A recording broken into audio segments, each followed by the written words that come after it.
Good evening, ladies and gentlemen. Good evening, good evening, good evening, and welcome to Ben's Camera Show.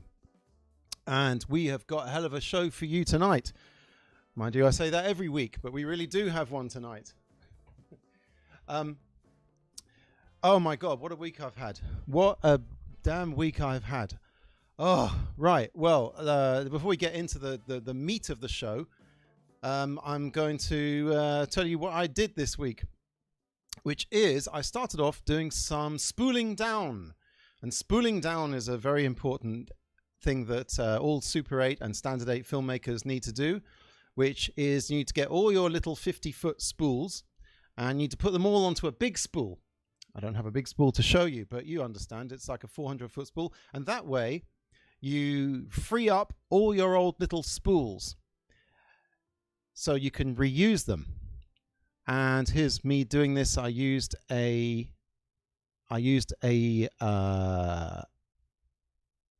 Sankyo Super 8 projector to do this. There's me. And now here's where I screwed up, okay? you got to splice all those films together. So here's inside that circle there is my cement splicer, and look, I've knocked it over. Luckily the top was on properly, but later on that evening, that's the cement is down there in the little bottle, and check this out, I knock it over again, and this time the cap was not on it properly, and about half of my bloomin' film cement spilled out of it. And film cement, I mean, I think they still make it, but I've now only got like about a centimetre. Look, there's me discovering that I've just lost half my film cement. I've only got about a centimetre of the stuff left in that bottle, which is only going to last me for about another 20 years. So I don't know what I'm going to do after that. Not only that, whoops. Not only did I screw that up, but I got out some new film to shoot. And when I say new film, I mean fresh film, not expired stuff. Some fresh UN54, some Orwo UN54. And just as I was about to put it in the camera, I dropped the whole bloody spool on the ground. And this is what happened. Oh no! It hit the ground, it bounced, and every single foot of the stuff just jumped right off the spool. Well, not every single foot. There was about 20 feet left on the spool. When I picked the spool up, that other 20 feet then left the spool. So there we go. An entire 50 foot of unexposed, fresh, black and white Orwo UN54 down the toilet. Oh, I tell you, I was not in a good mood that day. However, now I'm here in my camera show, I'm in a very good mood because I love doing this show. And I'm going to love tonight because we've got one hell of a show for you. That's right. Tonight, I'm going to show you and I'm going to describe Super 8 special effects. Super 8 and Standard 8 special effects. Anyway, let's go to my little box down here. Am I going to do the Rent-A-Ghost this week? I think I am. Why not? Oops, didn't work. I'm in the netherworld. There we go. Sometimes it works better than others. So, special effects, Super 8 special effects. What can I tell you about that? Well, they're not easy. Let me tell you. They are not easy. You have to, if you're used to doing digital special effects, then you're going to have to adopt an entirely new mindset if you want to do Super 8 special effects. Because obviously there's no undo. Once you've exposed the film, that's it. You've exposed it. If you want to adjust picture quality, if you want to make layers, you can't just click a few buttons and there you go. You've got to think that stuff out really, really, really carefully beforehand.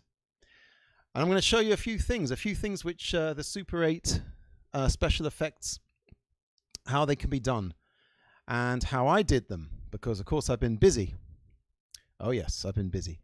Well, firstly, let me tell you, I want to make a distinction between special effects and just picture adjustments.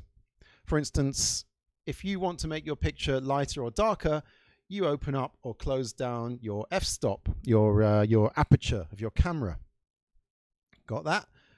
So, but if you want to do things like contrast, then you need to leave it in the developer for longer. For instance, here's a picture of, it's a still from some, I think it was some Kodak 500T at 2.8, and that was only at about, like, I don't know, well, I don't know how many minutes it was, but this was not long enough in the developer. Leaving the developer a bit longer, then this happens. A bit more contrast, a bit more definition. A bit longer in the developer, you get this. And a bit longer than that, you get this. Obviously, none of this makes any difference if you're sending your film off to a lab. But if you do it yourself, you're going to achieve various picture qualities. They see that wasn't long enough in the developer. This is some black and white Fomapan, I think, I want to say. And there's a bit more, I think this was in Caffeinol. Or no, this was in Rodinol, which I'll be talking about later. And then a bit longer in the Rodinol, that's like this. And a bit longer, it's like this. Far too long. That's overdeveloped right there. And similarly, this was done in Caffeinol. And a bit longer. I don't know the minutes. It's like 3, 6, 9, and 12 minutes, I think. So it's 6 minutes, 9 minutes, 12 minutes. So you see what happens with the developing when you leave it in the developer for too long. You can see highlights starting to get blown out there. That's not really special effects, but I wanted to get that out of the way because there's your basic image adjustment, and that's how you can affect it by leaving it different times in the developer. Now we've got this nice little gentleman here. This is an example of tinting and toning. Now, this is from back in the black and white silent days. Tinting, I didn't know this before I went on the internet, but tinting is when you tint the whites of your picture, and toning is when you tint the blacks of your picture.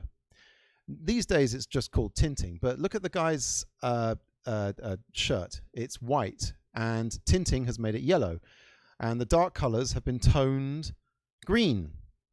Here's another one. This was a still from Méliere's Trip to the Moon, famous old black and white film. And this has been hand colored. This was hand tinted with stencils by, generally it was women who did it back in the day.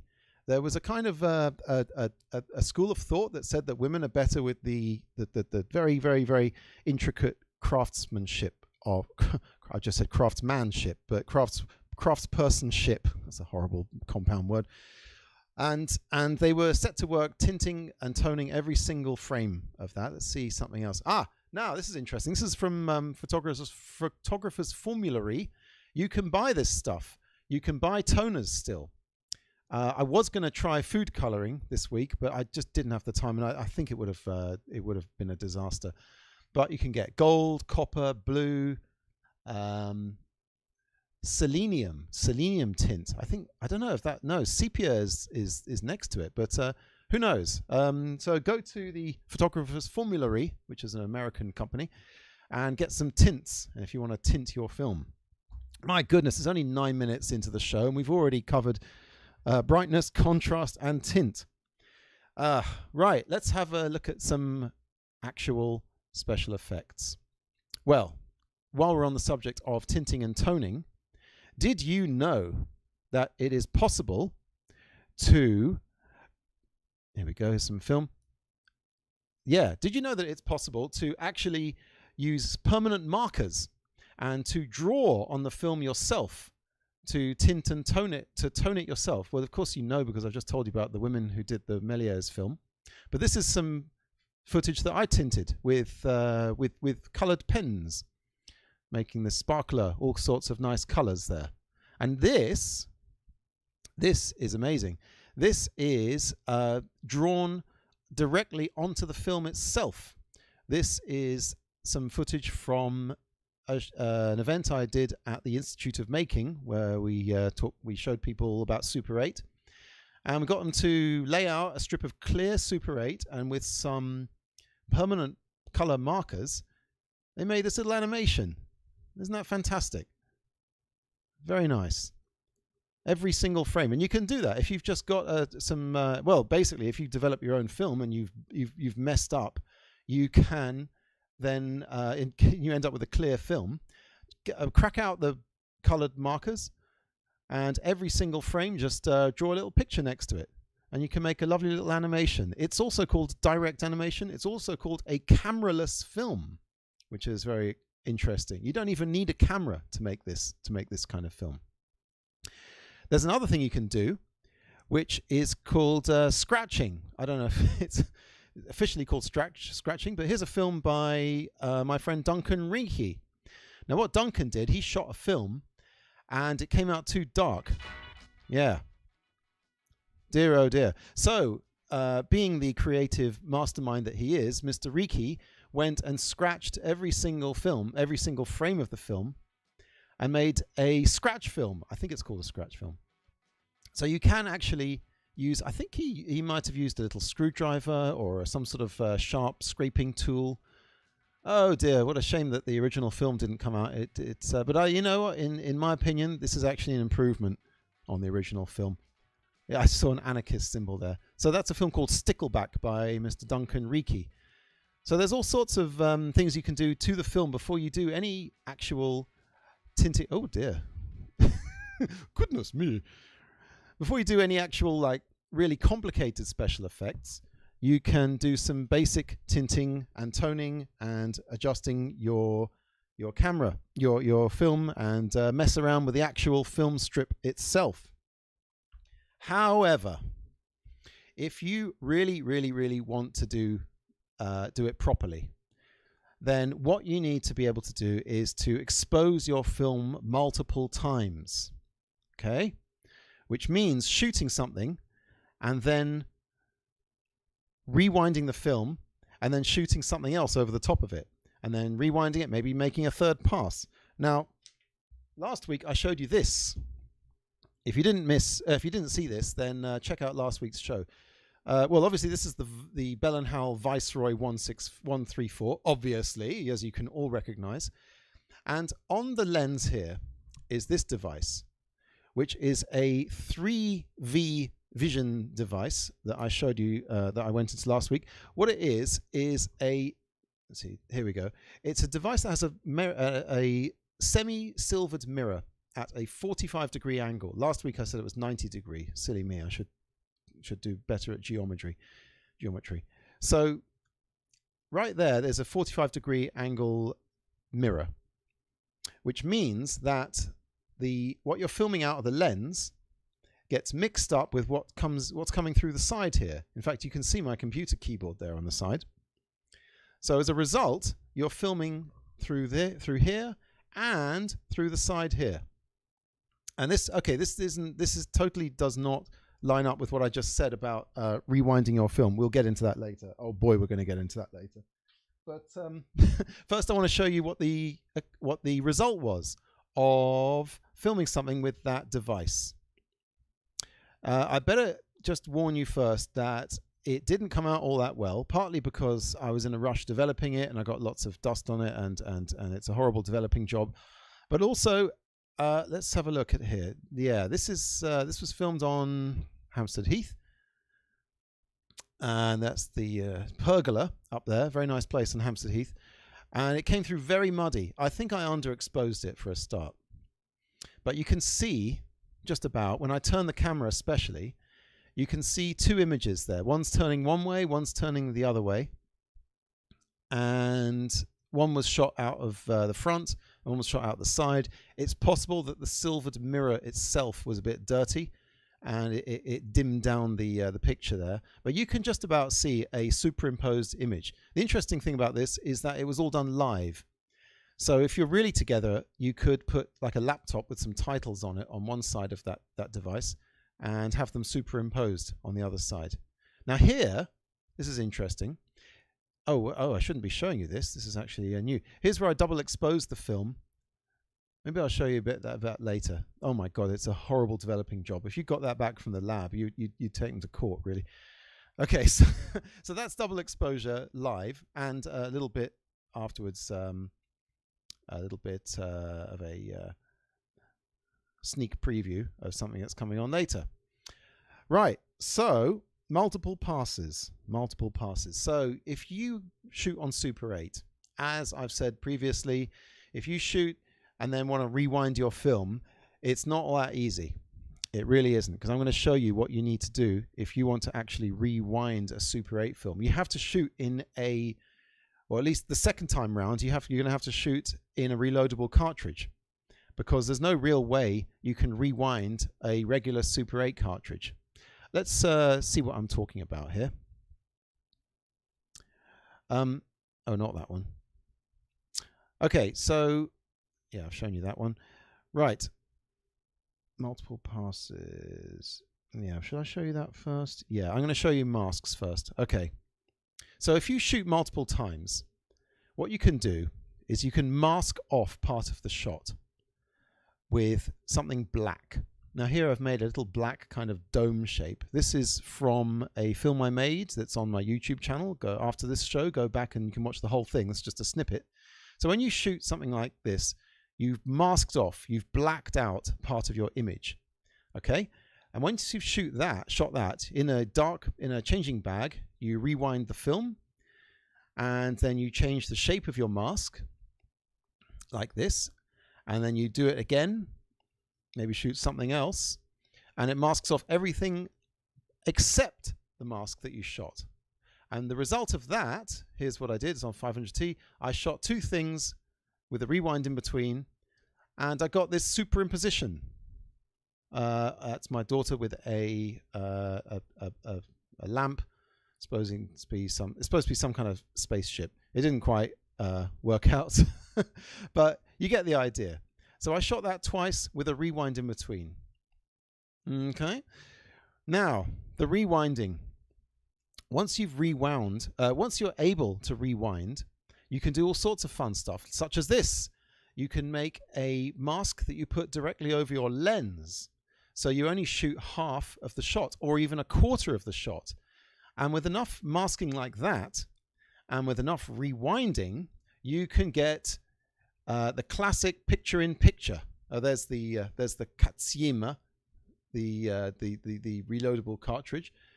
And this is what you have to do in the changing bag or in a completely dark room in between every single shot, which is to rewind it all by hand and then rethread and reload. Listen, no one said this was going to be easy, but you have to reload the entire thing again and then shoot it again and keep track of which corner of the screen you've shot.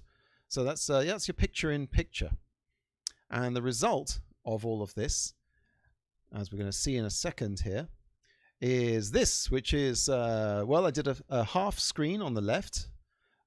Usual apologies for the shit developing. And quarter screens, top right and bottom right. Bottom right, Dottie the chicken, R.I.P. And top right, that's the beach, somewhere near Reculver. Hey, that's me on my bike. There's a little bit of film on the end of this cart, so here's me riding my bike. Anyway. So yeah, you've got the half frame on the left and the quarter frames on the right. It works. It kind of works. You can do it. I mean, I was doing it a little bit sloppily, but as you can see, it works. Now, this is interesting. If you shoot half frame, then that's really put your film into a vertical format that works quite well on a phone. You see? So if you wanted to double the capacity of your Super 8 cartridge, you could film the left side, you could film the right side, and you can render it all as a, well, you can render two half-frame Super 8 films. So that's 3 minutes 20 seconds on one side, 3 minutes 20 seconds on the other side. You get basically two films out for the price of one, and a lot of hassle. Oh, look at that! Some people have joined us in the chat room. Is that regular 8? Says Ben Reynolds. Oh no, that was Super 8. Although I don't know which one he was talking about. Benjamin Marriott says hello. Lots of Bens joining us today. Yusuf Khan says, well, it works and it's easier than rewinding. You just wait, Yusuf. You just wait. You wait till you see what I've got next. What have we got next?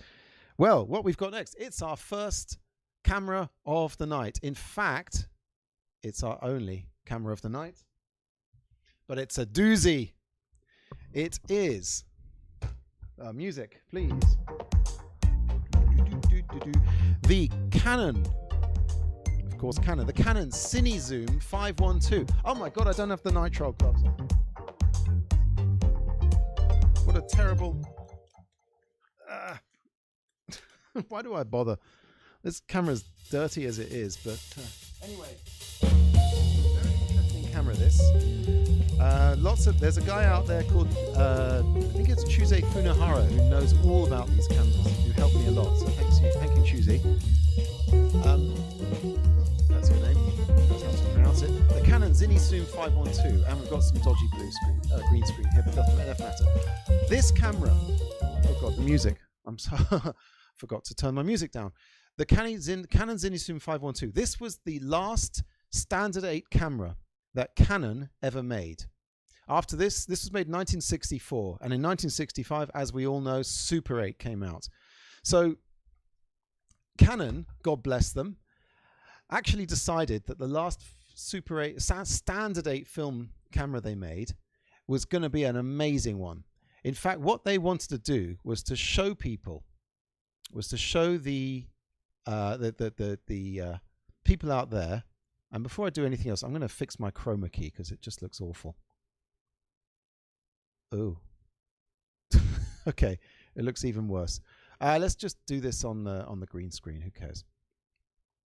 Okay, so what Canon did is they made a standard 8 camera, which basically has the quality and functions of a 16mm camera, and I'll tell you why in a minute. Firstly, zoom, focus, as the usual. It has a light meter here, doesn't work, and I found a lot of them on sale. The light meter doesn't work. Doesn't matter. You can still meter externally, and you can still do a nice. You still have nice control over your f-stops. Now, in fact, I'm going to focus in a bit better on this, because we're going to have a closer look at this. Right, here are your film speeds: 8, 12, 16, 24, 34, 48, 64. Damn, they catered for a lot of different film speeds. I think once you've put a speed adjustment knob on your camera, you might as well just go all the way. You can also do single frame. If I put this on 1, let's get the old camera noise mic in here. Nice single frame. Also put it on R, normal running, and L is run lock. Don't need to explain that really, do I? And look at this. It's a wind up. After all that, it's a what? Why didn't they put? I mean, in 1964, people were putting batteries into standard 8 cameras. Why did Canon go for the wind up? It's a sad story, really. It's a sad story because the springs inside these cameras, the springs were made in the early cameras. They were made with Swedish steel. I'm going to try and stop moving it around so much. Okay, the springs inside, the winding springs were made with Swedish steel. Good stuff. Then at some point they went to Japanese steel, which in 1964 was not good stuff, unfortunately. And basically this serial number here, thanks to Chuse Funahara, I know all about this. If your serial number is over, I think, 11,000, then you've got one of the Japanese ones, the Japanese steel spring winders. I think 10,000 or 11,000 and below, I think, is the Swedish one. So a lot of these that you find on eBay are not working anymore because of this. In fact, let's quickly have a look at eBay. Let's see how much one of these is going to set you back. $42.99. Not. Oh God, let's get that. Ugh, horrible blue screen. Oh, crap. Okay. We bear with me. I'm going to fix this this green screen once and for all. I don't know what the deal is with the chroma key, why it's not working so well anymore today. Never mind. Okay, $42.99. Yeah, not bad, not bad. Although I think on that one the automatic metering isn't working. What's this one? Jammed for repair. There we go. There we go. Jammed for repair. You know what that means? That was probably the Japanese steel ones. What else we got? See description. Here's one that works. 150 quid from Australia. Oh no, that one's from Australia. 145.93. Yeah, it says see description. Ooh, I think that's so. That was all I could find actually. Oh, here's one. Here's one. 93.96, but I'm not sure if that one is working. 52. Yeah, there we go. Oh, that's not bad. Untested. Okay, doesn't work probably. Anyway, so you can expect to pay anything from I don't know, £50 to £150 for one of these. Now, here's the cool bit. Ah, damn the blue screen, the green screen. Oh dear, oh dear. I don't know what happens with my lighting. Oh, I know, I didn't put this light on. Okay, that might make a difference. Bear with me here. Let's put that chroma key. You see, when you test these things, when I tested this thing, it was broad daylight.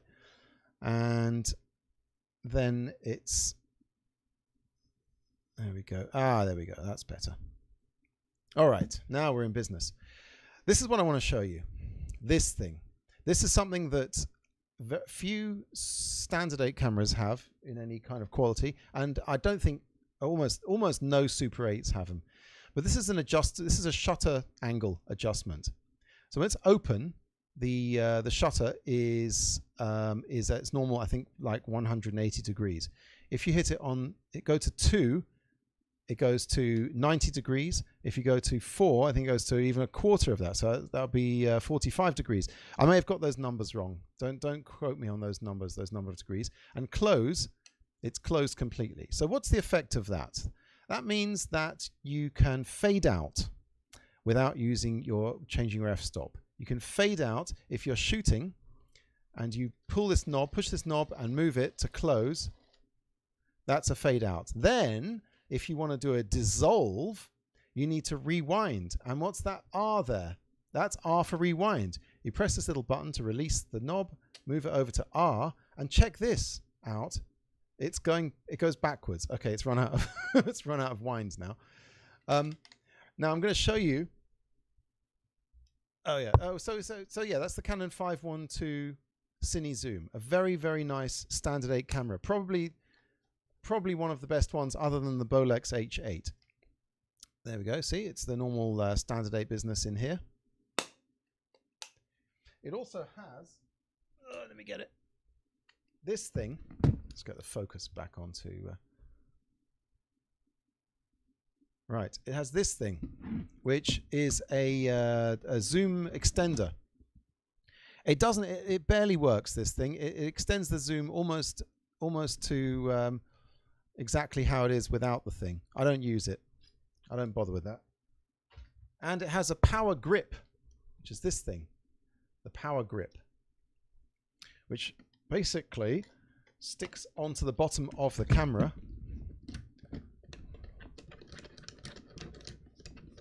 There we go. And it's called a power grip because it actually takes batteries.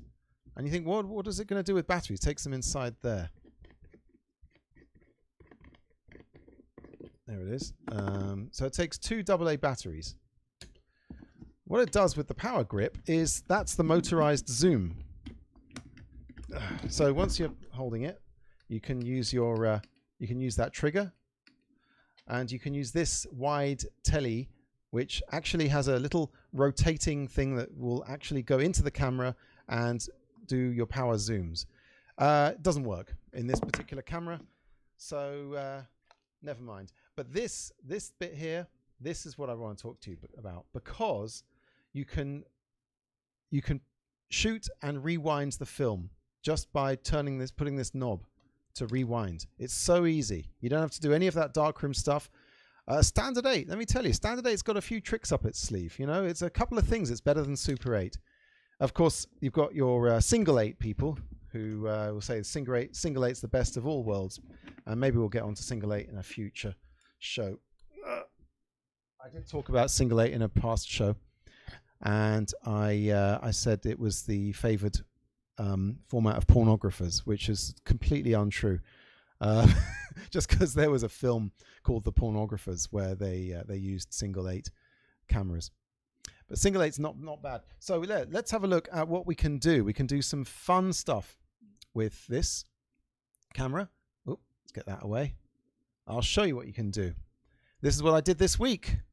Okay, so I hooked up some black fabric there, and then lit that was just a test model, because I couldn't sit in the chair and film myself at the same time. I lit myself with a slide projector. Why a slide projector? Because it makes a hard light. You can see on the wall behind there, see there's a hard edge to that light, and that's very good to keep the light off the black screen. Because once you've got a black screen and a hard lit subject, then there's my camera. There's the 512. Now that knob at the back, I think, is for your diopter. So what you've got inside here is your subject, very well lit on a completely black background, and you can have some real fun once you can do that. Okay, what I did was I cut another mask out. I love the actual the sort of the nuts and bolts and cutting out and gluing part of Super 8 and filmmaking. So I cut out that. Okay, now that is a sort of a Head and Shoulders shape. Then I got this old Vectrex video game thing, and I masked off the graphics of the video game as a head and shoulder device. And I filmed my daughter and myself. So yeah, what you've got is that. So that creates that. So using the process that I showed you before about masking off parts of the picture, you can then put that all together and get, oh yeah, also you can color. This video game has these color overlays. Oh my God, he's got a Vectrex. Oh, I should talk about those in another show.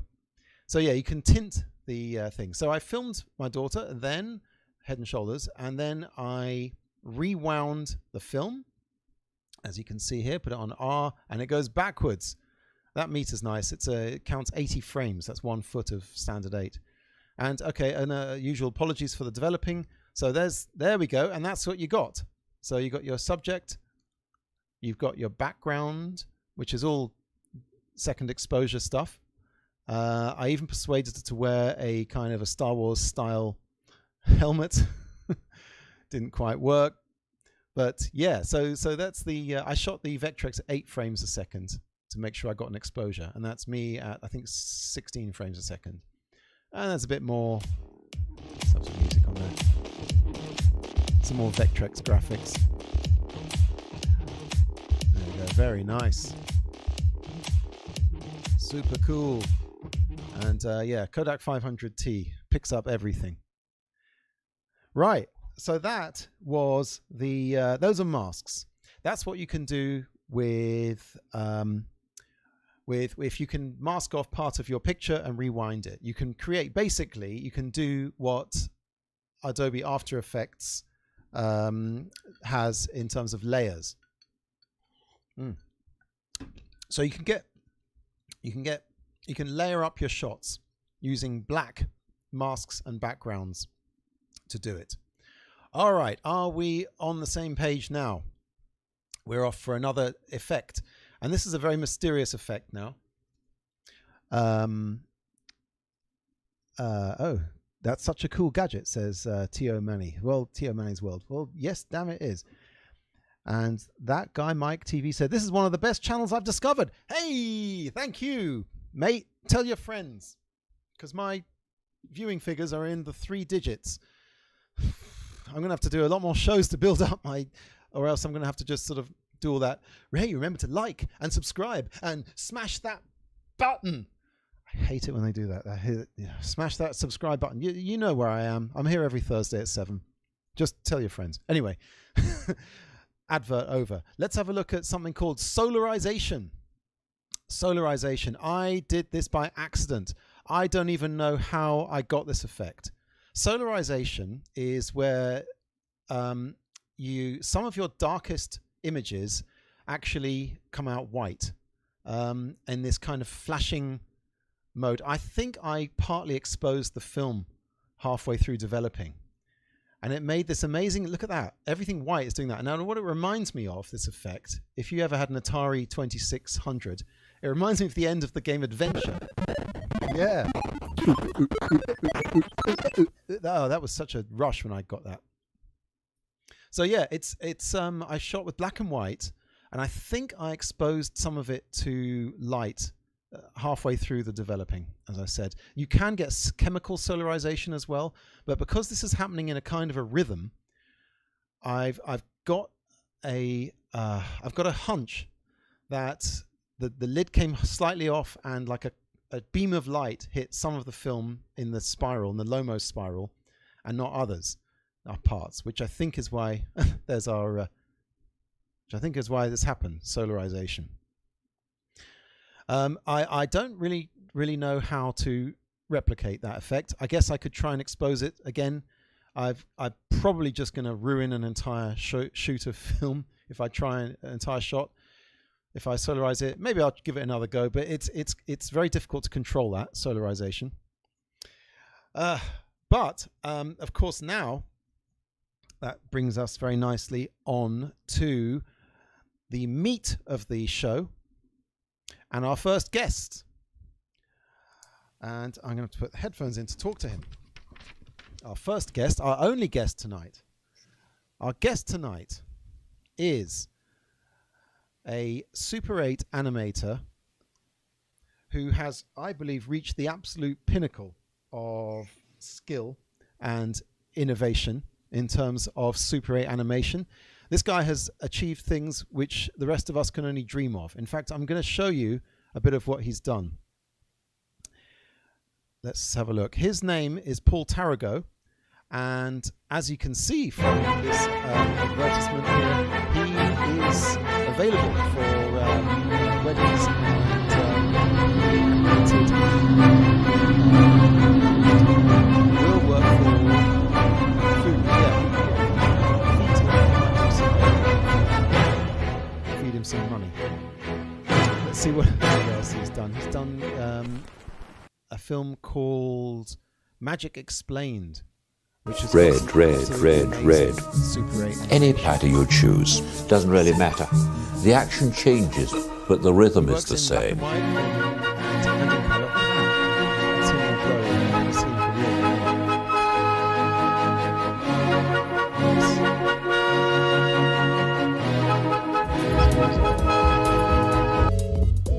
I realize he's got his music up very high.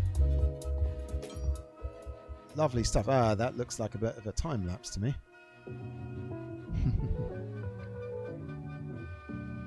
Very nice stuff.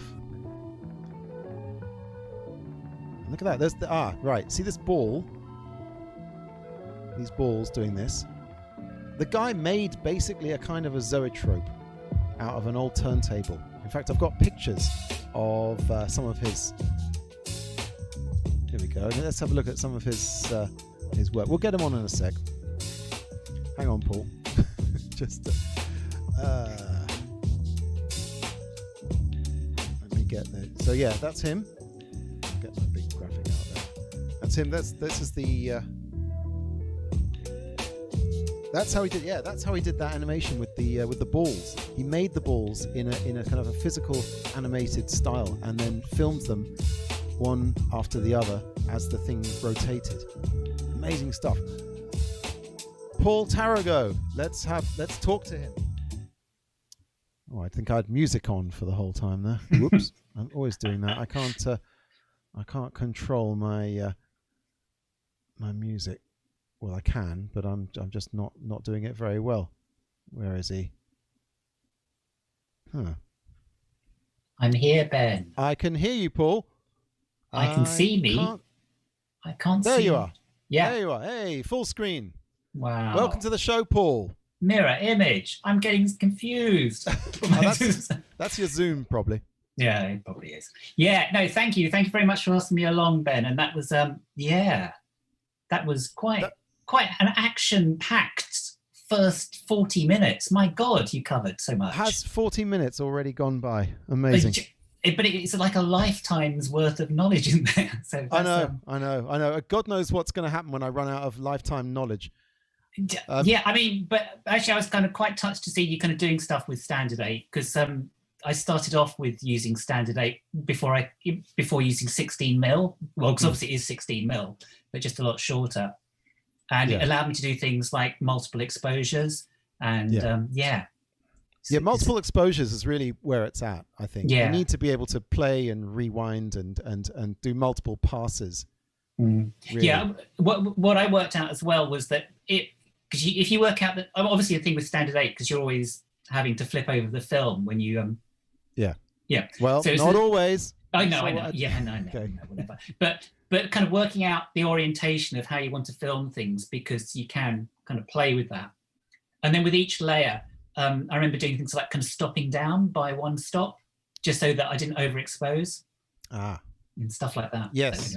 Yes, I did that with the multiple shots in the kitchen. I did it on half shutter, because I figured it would. You have to think about that if you're doing multiple passes, right? You have to make sure you're not overexposing your film. Or you make sure that you have kind of contrasting environments. So like something might be shot of quite a light thing against a dark background, then other things are in a kind of less contrasty background, so it stands out better. Right. Right. Well, let's have a quick look at another of your films here. We've seen The Magic Explained. Well, that's. I've lost Paul. Let's bring you into the screening room here. Terror panels.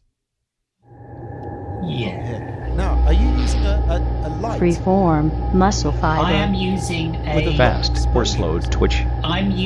We had some terror panels installed, and so can now store our fears. Yes. The burglars, the ne'er-do-wells, now feel fear, feel my fear, radiated back at them. We watch them run away, but they leave a little deposit of their own behind for the next ones. You need a camera that can lock the... Watching a scary movie? Yeah. Kind of long exposure. Feed them up. Certainly, yeah. What I am worried. I'm using... Never underestimate. A Nitso 801. Ooh. My beloved camera. Nice. It's such a nice camera. I do not have I do have a Niso. Someone gave me a Niso. Yeah. It doesn't work very well. It doesn't have that. And where it's that thing at the bottom. If you pull that back and then press that button down, then your shutter's open. Right. Is it open for as long as you want, or is it only open till it receives enough light? There's a couple of things. There's something which is a B setting. And if you go for the B setting, you can have it set so that it does that enough light and then it moves on. But I don't like the B setting. I tend to kind of go so that it's me working out the exposure times for each thing. Because obviously I want to expose it so that it kind of optimizes for whatever effect I'm going for. Yeah, yeah. So how do you work out an effect? Do you do it on paper first? Yeah, I mean, it's trial and error. It started off, I mean, like actually the first film that I ever used open shutter with, I overexposed slightly. So I used tinting and toning to get it back. Oh, tinting and toning. Yeah, because the figures that were moving around kind of like the image was too thin. So I used blue toner to expose that, and then that kind of brought it forward again. And then I used red food dye for the other bit. So food dye works. Food coloring. Definitely. Yeah. Nice. You have to experiment. I mean, it works with black and white. Not so sure with color. Right. But yeah, black and white was very responsive to it. Very good. Well, for blue color, you just need to shoot on tungsten film and not put a corrective filter on, I guess. Well, you see, I'd already overexposed. There was no way back. So. What are we looking at here? Is this a masking device you put on your camera? This is in a series of films that I've been doing. what I do is I have a shot, and then the shot has like a kind of mask comes across it, and then the next shot begins with a mask opening. Oh my god! So like wipes? Are you making wipes? It's but it's a black wipe. I'm not having like another image come over. Okay. Because I'm not back winding. But I kind of quite like it because it's a little bit like the old kind of like, you know, vignetting or iris in, iris out. So I quite like those devices. I mean, they were part of our film vocabulary, but we kind of threw them aside. But they're very effective. Yeah. So this is your setup here. Very nice. If you've got a camera, the camera's pointing down from above, isn't it? Yeah, I'm doing a kind of 2D flat table setup. And so, I mean, it's a copy stand, but with an adjustable thing. My Nitsos at the top. Yeah. And those fields, those lines where I've got that's what you're actually kind of seeing in the film. So sure. Yeah. And this is how you did that vase looking thing, right? That was amazing. That's so you put a wire and you spun it around and opened your shutter. Yeah. That's it. You got it. Was that on the adverts for myself? Let's have a look at that. Yes, again. It was, yeah. I want to see that again. Okay. So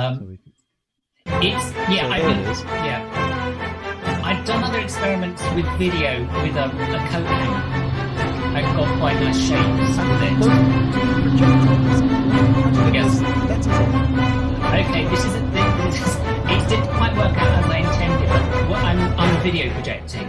I have having to do quite a fast turnaround, so I'm video projecting the words, but they're frame by frame as well. So I'm having to cue forward frame by frame whilst doing exposure time for rotation.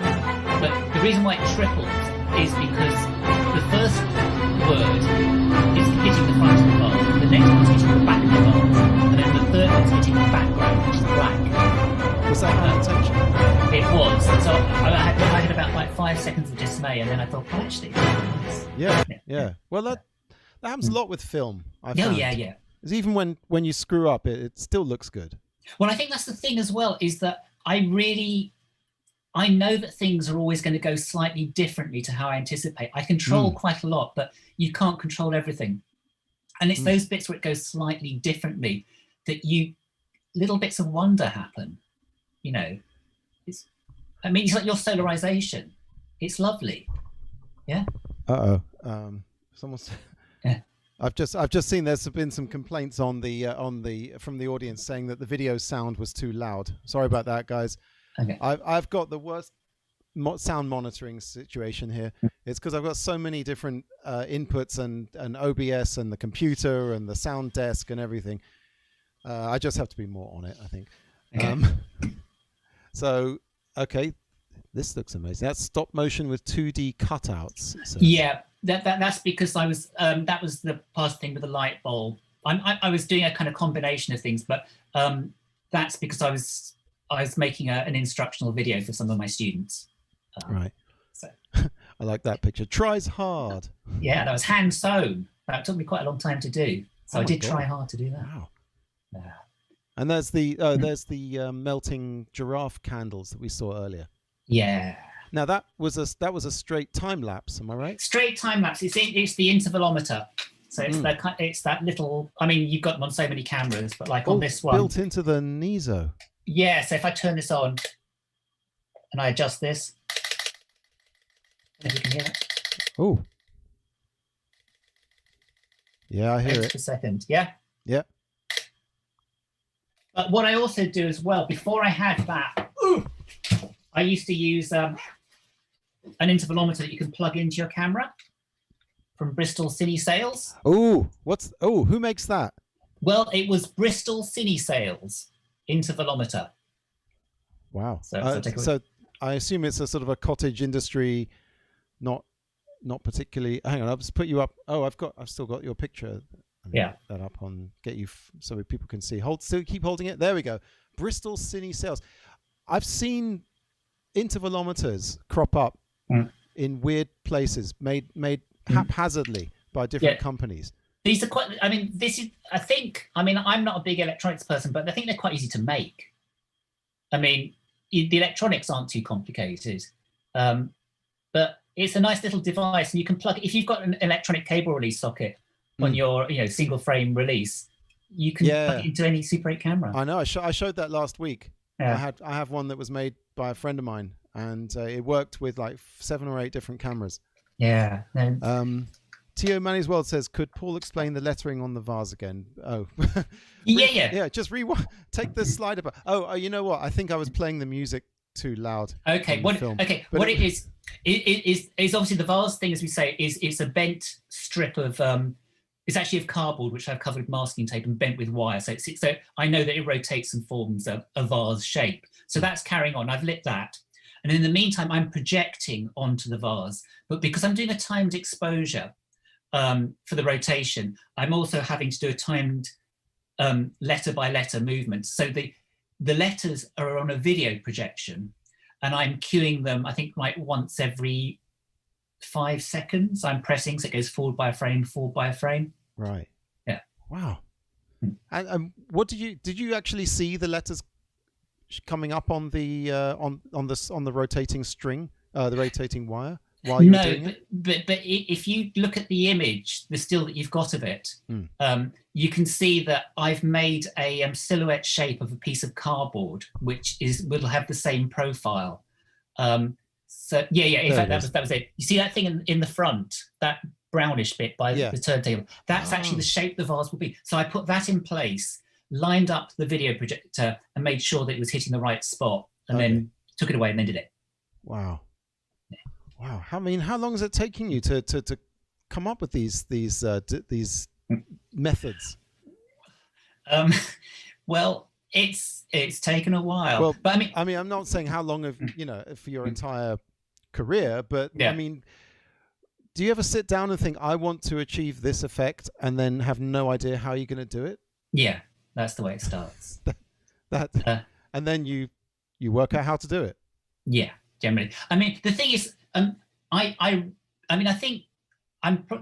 think we've got similarities in that we're actually interested in the mechanics of the devices and what they're capable of doing. And I think sometimes just thinking about the mechanics suggests things. You kind of think, well, okay, if I can kind of like make things blur, can I make it into can I make something that's 2-dimensional into 3-dimensional object?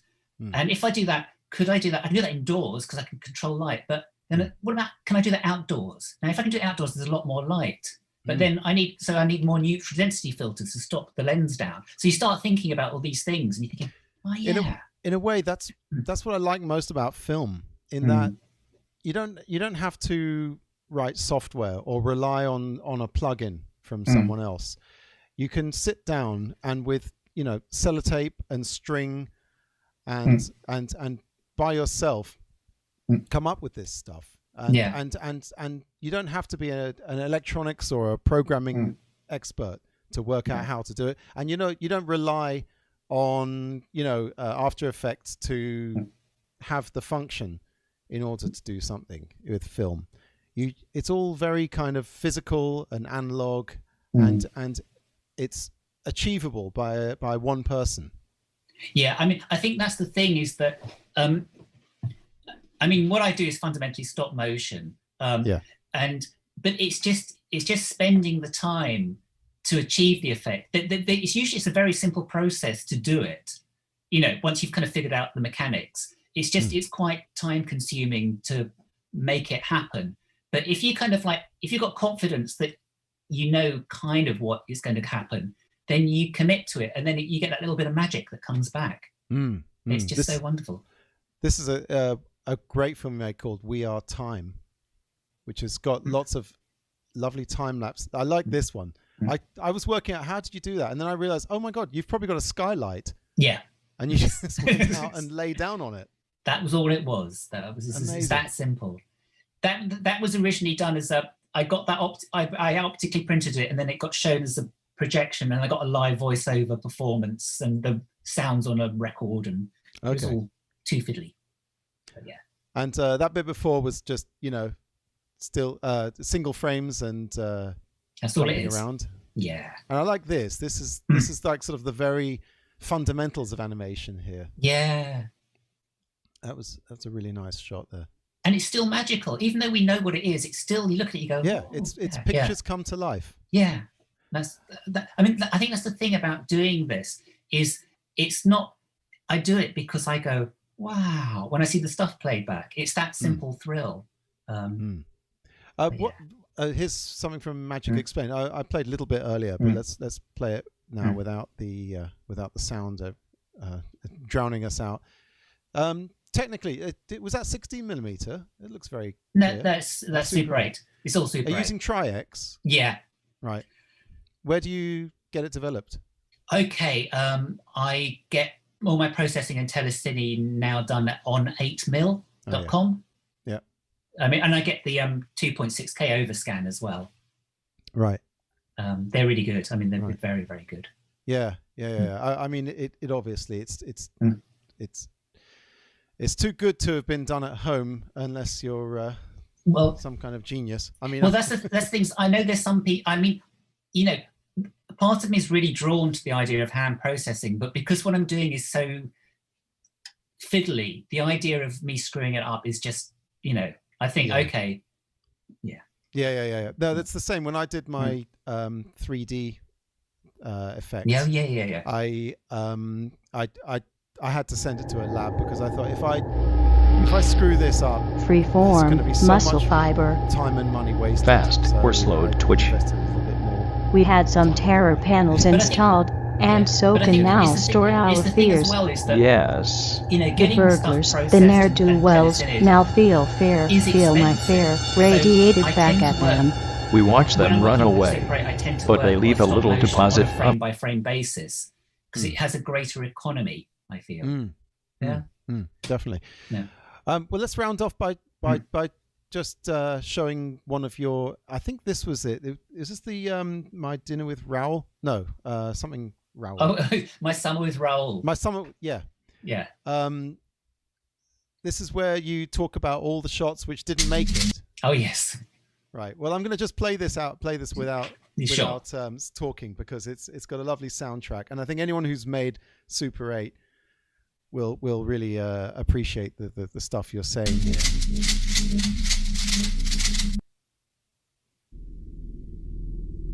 Well, whispering. After every film edit, there are bits left over, and they get restless. And over time, they find a voice and start calling, wanting to know why they were left out.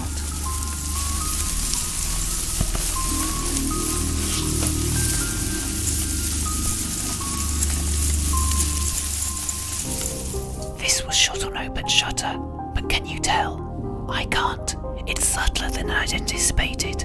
So, here it's a lot more obvious, but this feels a bit full of itself. Wiggly lines. So what? I like this. That the film it was for had a lot of ball and rotational imagery, so this was going to tip things over the edge. And this, it makes me think of halos, an angel hovering over the bed. I'm showing off, but it's okay.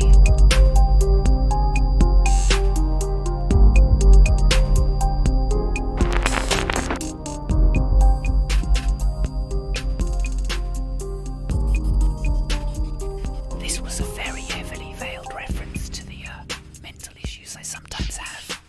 But the photo floods are shining off the stickers, so this is shoddily lit, not good, bad filmmaker. So that's a glimpse of what stays behind. Maybe I'll put some in this film. Is it a film?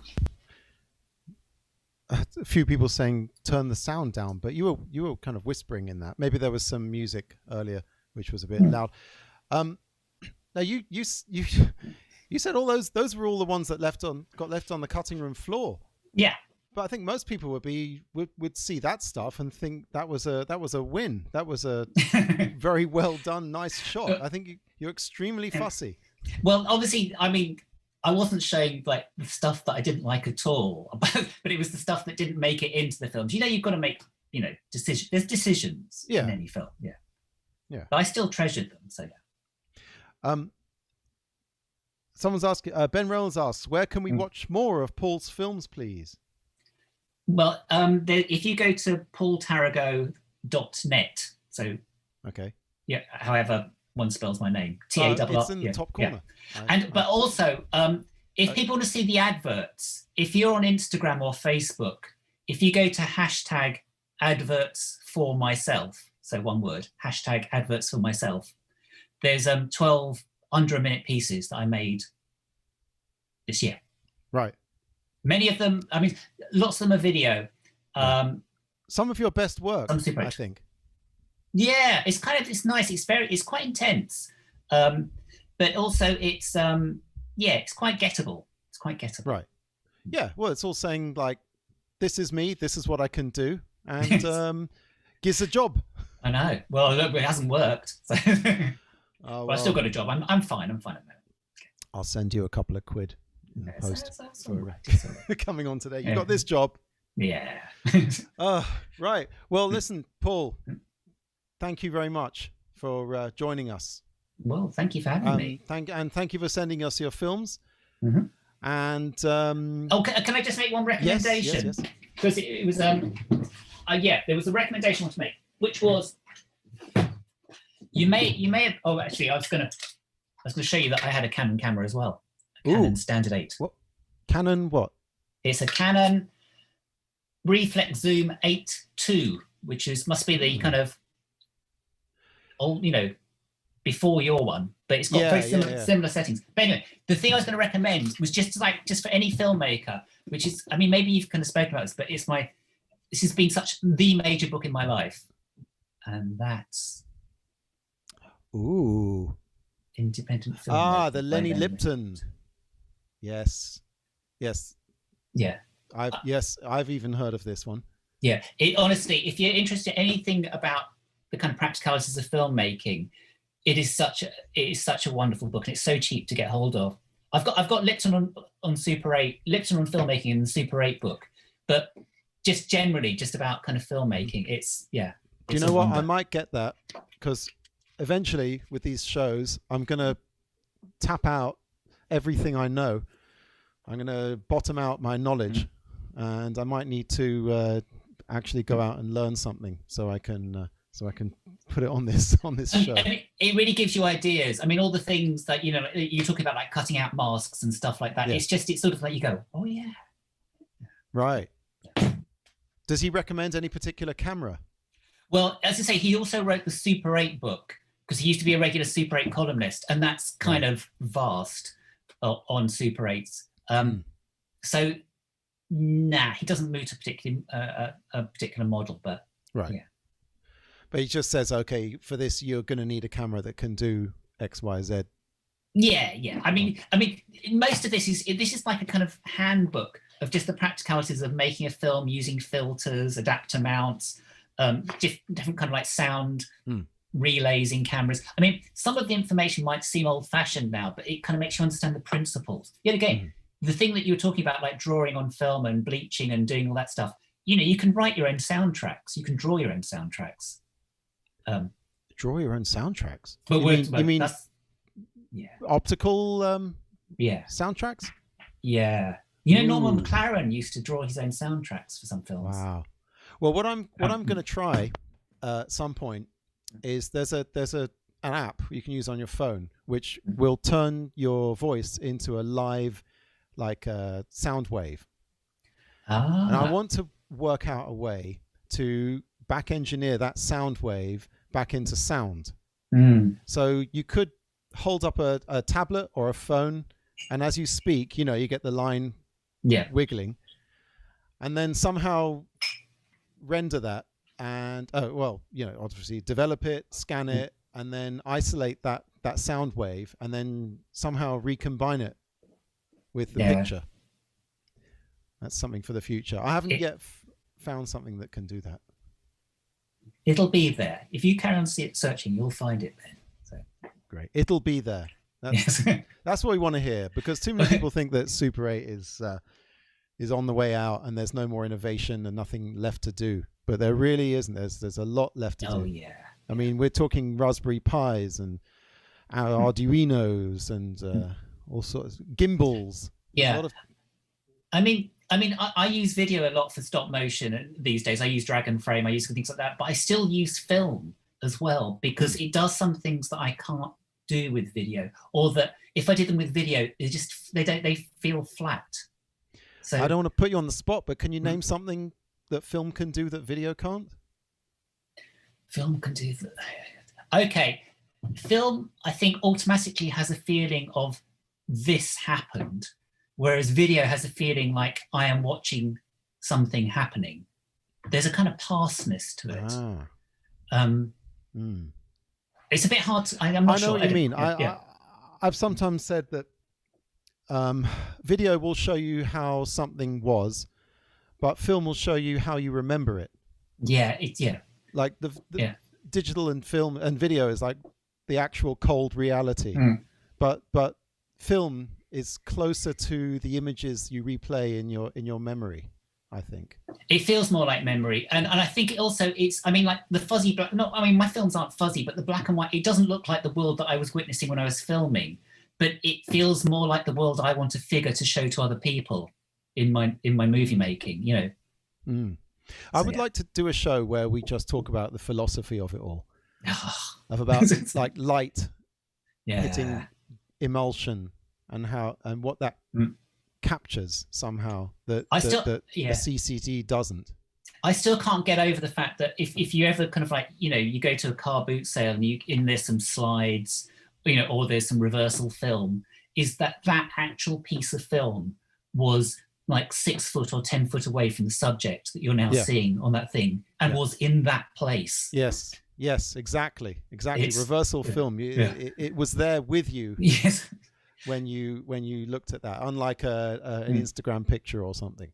So all those slides have been in all those living rooms, or they've been at Niagara Falls, or they've been, you know, they're just at that wedding. You know, it's kind of I'm amazed when people's entire Super 8 and slide collections just turn up for sale to complete strangers. I like to think that maybe they scanned it and this stuff is still in the possession of maybe the descendants of the people who shot it. I've got a horrible feeling that in some cases someone spent their life building up all this film and slides, and then they just died, and then someone cleared out their place and it ended up on eBay. But then again, I can remember kind of like, you know 20, 30 years ago, going onto a car boot sale and going, hey, look at all these slides. Wow. You know, so they might live on in some way, you know. Well, they lived on an exploding cinema for many years, didn't they? All the slides and stuff. I should tell the rest of the audience that Paul and I spent many years putting on independent film shows, and accompanied by amazing visuals all around the room with slide projectors and Super 8 projectors. And once COVID's over, Exploding will be back. With live shows. There's nothing like it. It's Del a great G way of showing says, film is sensual, digital is cerebral. Interesting. Yeah. I'll think on that one. Yeah. I think there's something there. Yeah. Let's leave that as a philosophical end point. But okay. Thank you very much, Paul, for joining us. It's a pleasure. And I'm sure I'll be picking your brain on one or two other things. Like, I asked you how to film flames in stop motion, and you gave me some amazing advice, which is flames in stop motion look the same as filming flames in real life, real motion. Yeah. Which was true. When I did the shooting, and the flames were a bit more flickery, but even looked better. Yeah. I noticed that with video, because I'd shot something once on video and it was flames, and I thought, oh God, I need to shorten this scene, but I still want the embers. And I kept speeding it up, and it was getting like five times the amount, 10 times the amount. It just wasn't changing. It was just being more flickery. Yeah. That's like, okay, if you take some Bach in an audio editing program and you chop a few seconds out and you just straight place that somewhere else, often you can't tell where you placed it. Really? So it's a similar kind of thing. I learned that while I was editing a film, which I had to get some audio cues right with some Bach, and I was chopping and changing and cutting and pasting, and the Bach sounded the same whatever I did to it. Right. Okay, Paul, Yeah. Thanks again. Thank Great you. to see you. Thank you, everyone. Bye-bye. Bye. There goes Paul Tarrago. And if Paul is still watching on the YouTube, it's time for the film treat for the end of the show. Hurrah! Hooray, hooray, hooray. So we're going to... interesting one this time. Not really to do with special effects at all, but it is a Standard 8 film. And here's the usual disaster where I find the DSLR is not working. Yep, it's working. Hooray! Right, let's turn the lights down and then we're going to have a little treat.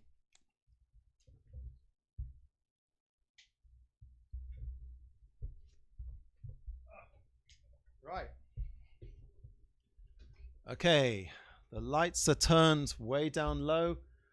Let it snow, let it snow, let it snow. This is called Thrills on Wheels, and it was on Standard 8. Thrills on Wheels. And I got this, oh God, I think it's one of those films that you just, it's in a box with a projector when you get it.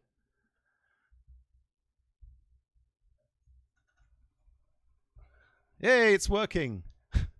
There's some screw up where someone's projector has dug a hole in the side. And this was from Castle Films.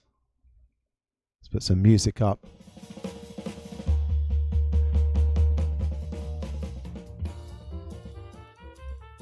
So, Thrills on Wheels. And basically, it's a Standard 8 film of just people mucking about on wheeled conveyances, fun and thrills on anything that rolls. Maybe I can get the focus bit better.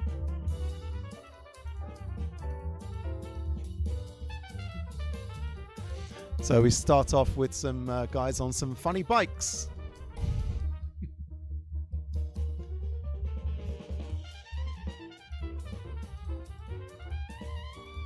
This film goes on quite long, so I'm not going to show it all. In fact, while it's on, I'm going to read some of the comments in case I missed any questions that came up.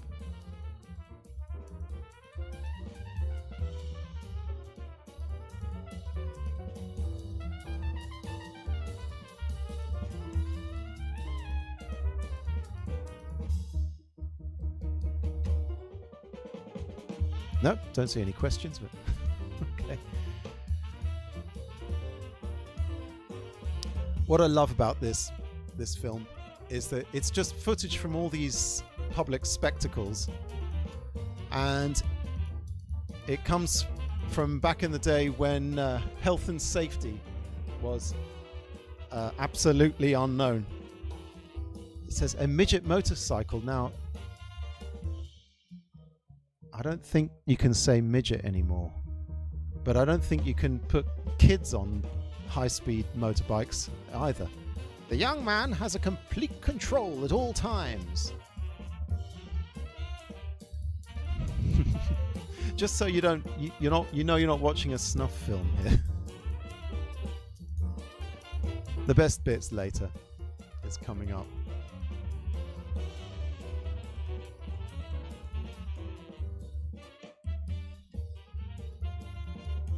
Thrills on Wheels.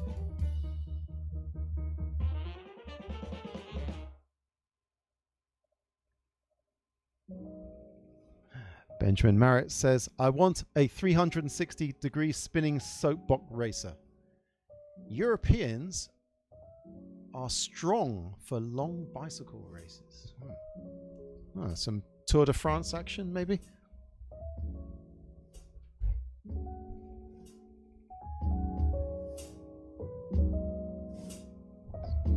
Let's change the music.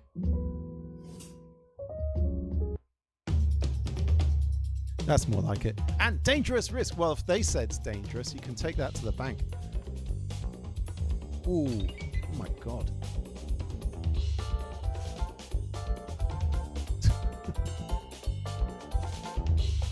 You only get the second half of the skid, because obviously the guy starts filming after the accident is already in progress. Stunting. Holy crap.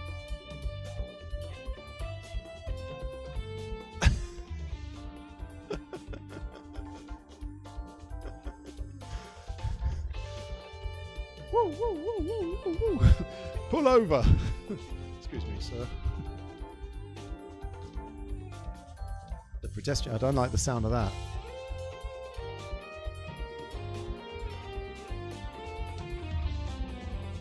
Oh my god, it's Jackass! Thrills galore in a cross-country race.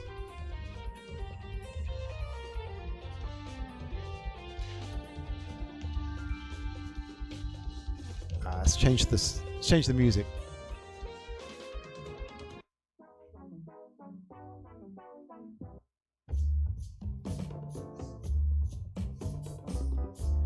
Anyway, Thrills on Wheels, everyone. The roller derby is the best bit. They got footage of women fighting. Mud galore in an obstacle race.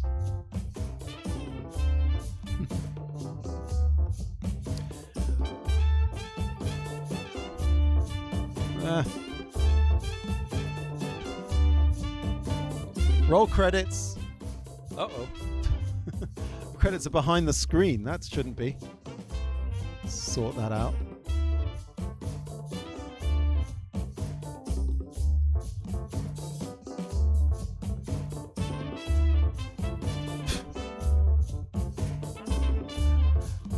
Benjamin Merritt says, "Where is this? This is fantastic." I have no idea. I just got a can that said Thrills on Wheels. And it's just all this footage of people doing dangerous stuff on motorbikes and cars and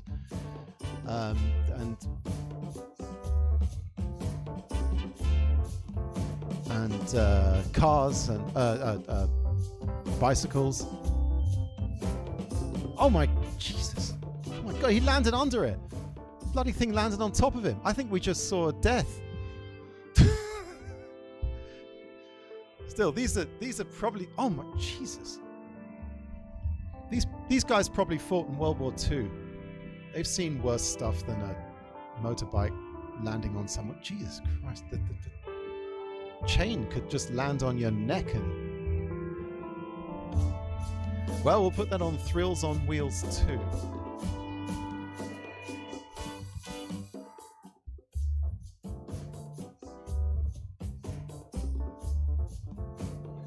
Has anyone noticed the titles on the stream? Says Yusuf Khan. Are they not coming out? God, look. Oh, another death. Get the body out of the way before the... Oh, here's the good bit. Roller derby. This is great. So I'm guessing this was in the 50s. I mean, this was standard 8, this roll of film. So, assuming they didn't get killed during the making of the film, then they're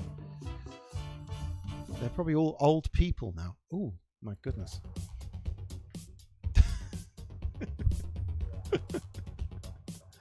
Motor snuff, says Ben Reynolds. Yeah, I think you could say that.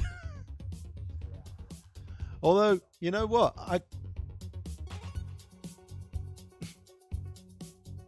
I think tension rises. Okay, here we go. Here's the fight.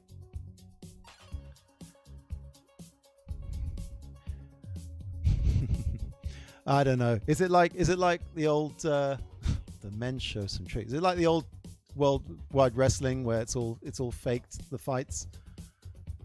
Let's see what tricks the men show.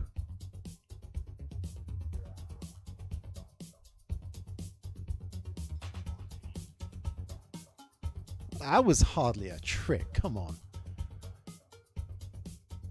That's just waving your arms around, mate. He probably didn't even try to do the trick. He probably just almost fell and regained his balance. Oh, there they go. Okay. The girls return, but they can't be peaceful. Am I discovering now why 98.1% of my viewership are men? Hey, if you're a woman, you're watching this, come on the show. I know you make films too. There's no boys club here.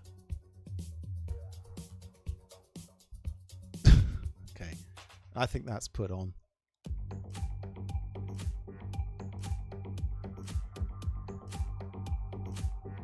Oh, and they're at it again. There we go. Oh, she missed. There we go. Bit more hair pulling, please, ladies. Now, see here, you're going to be thrown off the track if you carry on with this nonsense.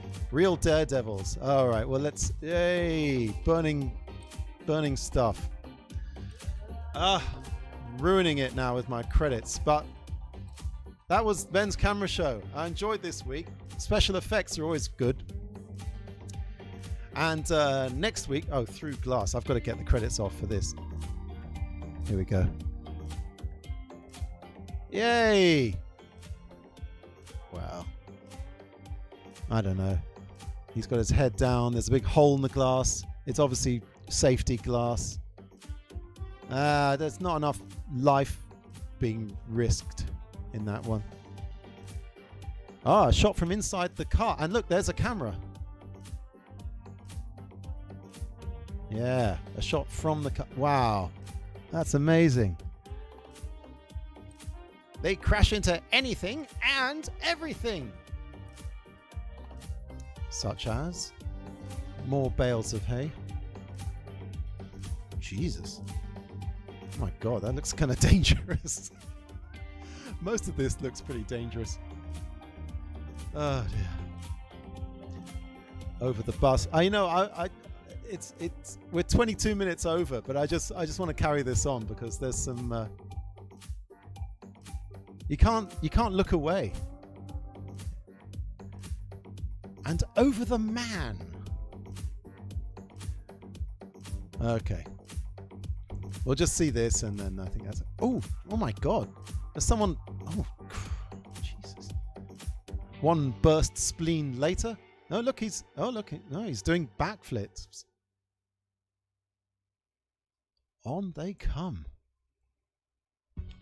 Wow. This is a great film to end up on, I gotta say. Endless thrills. A bit more thrilling and probably better exposed than the film I shot last week. Nice.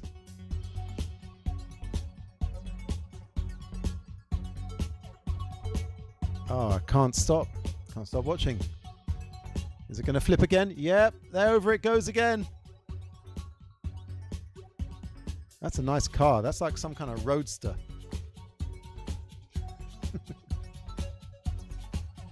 I reckon that was at about 64 frames per second. Oh, what's he doing on the bonnet of the car? Get off. That's dangerous. Through the flames. His trousers are on fire. He must be a liar. His pants are on fire. Oh, now we're just getting silly. That's what happens when you lie, kids.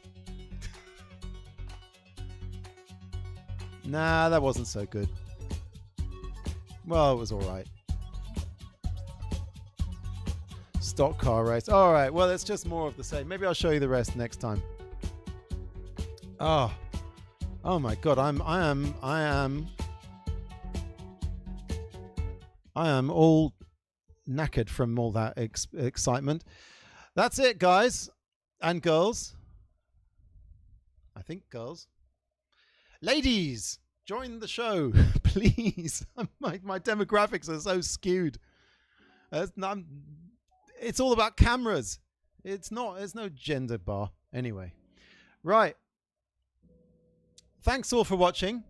Next week we'll be finally getting Bill Rogers in to talk about the Canon 814 and 1014 XLS Super 8 cameras, the greatest cameras ever, Super 8 cameras ever made, possibly the Rolls-Royce of Super 8 cameras. And I'll just put one last bit on of the big racing cars take the spot. Oh, it's not so interesting. We just missed a car going over a cliff. No. We'll watch the rest later. Sorry about the technical fuck-ups. I mean, screw-ups. And I'll see you next week. Where's my camera? There it is. Bye, everyone. Oh, and I'm going to hang out on the YouTube a bit later, so I don't know, or have a chat with you later. Thanks, everyone, for joining me and for tuning in. It's been fun, been a bit ragtag, but yeah. Next week, high-quality Super 8 cameras with Bill Rogers. See you, everyone.